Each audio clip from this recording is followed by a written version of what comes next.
দুনিয়ার মধ্যে আল্লাহ বলতেছেন যে আমি দুনিয়ার মধ্যে কোনো জালিমকে ছাড় দিব না।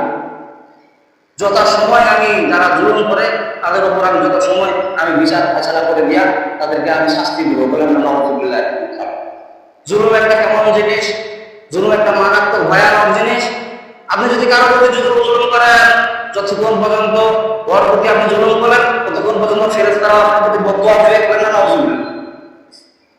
কারণ জুলুমটা বলা যায় কিয়ামতের দিন জুলুম এমন ভয়াবহ অন্ধকার উত্থাপন করবে বা মানুষের প্রতি যে গোটা কিয়ামতের ময়দানে জন্য অন্ধকার হয়ে যাবে। অন্ধকারের ভিতরে যদি আপনি ঢোকেন খুঁজে পাবেন না, এই লাইট যদি আপনাকে আন্ধারের মধ্যে আস্তে আস্তে যদি খালি পাখি মাথা ভরে বা যদি ভোগ করেন, অন্ধকারের মধ্যে যারা থাকে তারা বলে যে অন্ধকার কি জিনিস। ওদের কিয়ামতের দিন বলা হয় যে যারা জুলুমবাজ, যারা মানুষের প্রতি জুলুম করে, কিয়ামতের দিন তাদেরকে কিয়ামতটা অন্ধকার উদ্ধারণ করবে, এমন উদ্ধারণ করবে সে কোন কিনারা কোনো খুঁজে পাবে না, সে হায় হাত করে বেড়াবে। বিশ্বনবীজির সাথে একজন জুলুমবাজ জুলুম করেছিলেন। জুলুম করার পরে অত্যাধিক জুলুম, কেমন জুলুম, বিশ্বনবীজির রাস্তা দিয়ে হাঁটে যেত, হাঁটে যাওয়ার পর মনে করেন জুলুম করতো, এই তো হুজুরের দল যাচ্ছে, কোথায় যেন কি পরিবার যাচ্ছে, এরকম মানে মানে পা খেয়েছে সবর এমন লোক আছে না, এটা জুলুমবাজ।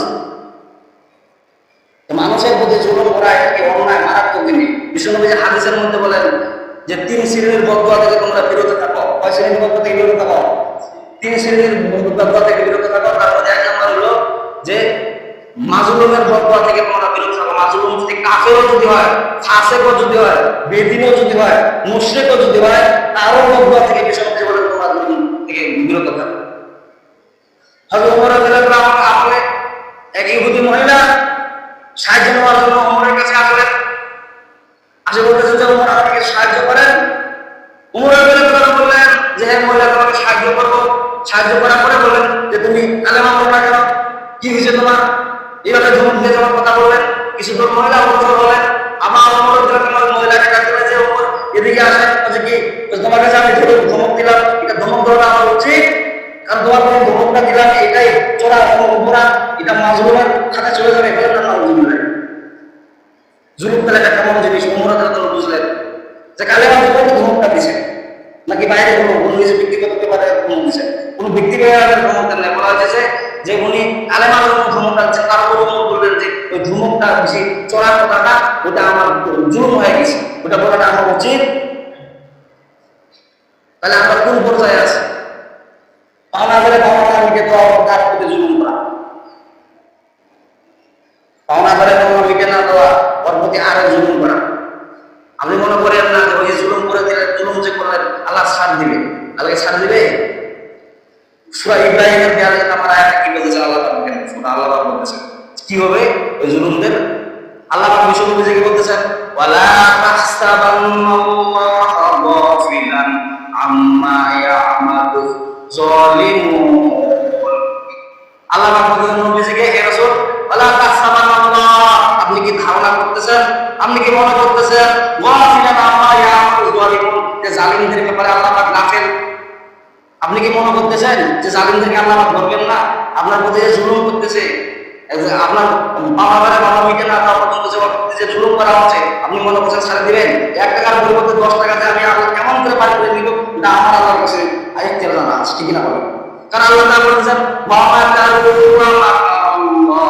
আল্লাহু খায়রুল মাকিরিন। হে বান্দা তুমি কি মক্রবাদী চাকাবাজি করো, তোমার মক্র চালাবাজি তা আমি আল্লাহ বুঝাই দিছি। আমি আল্লাহ যদি তোমার মেধা দিতে না দিতাম, তুমি চালাকি করো, মানুষের বাবা ঠিক মতো মিটে দাও না, অন্যায় ভাবে মানুষের সাথে খারাপ আচরণ করো, জুলুম করো, তুমি মনে করছো আমি আল্লাহ ছাড়া দিছি না?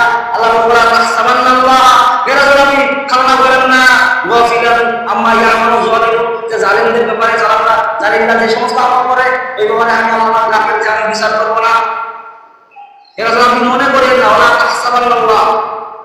এখানে আল্লাহ মুজারের শিকার ব্যাপার বললেন, লিহি মুজারের শিকার ব্যাপার বলছেন। আল্লাহ বলছেন গাফিলান আম্মা ইয়ামালু যালিমুন, যে তারা যে মানুষের প্রতি যে জুলুম করে, অন্যায় করে, আমাদের ঠিক মতো কথা বুঝে যায় না, মানুষের প্রতি অন্যায় যে করে আর মনে করে না যে আমি আল্লাহ পাক ছাড়া দিয়ে চুপ করে বসে আছি। সমুদ্রের মধ্যে মনে করেন যে মানুষ হাবুডুবু খাচ্ছে, আমি আল্লাহ বসে থাকি কেবলমাত্র তোমাকে পরিশুদ্ধ করার জন্য, গুনার কাছ থেকে ফারেক করার জন্য, শিক্ষা দেওয়ার জন্য আমি ওখানে হাবুডুবু খাওয়াই, আবার আমি আবার উপরে তুলি, বলেন না সুবহানাল্লাহ। আমার হায়াত যতক্ষণ থাকে ততক্ষণ পর্যন্ত ওখানে থাকি, পরে আবার উপরে তুলি, ঠিক কিনা বলেন? যে জুলুম বা যেটা এমন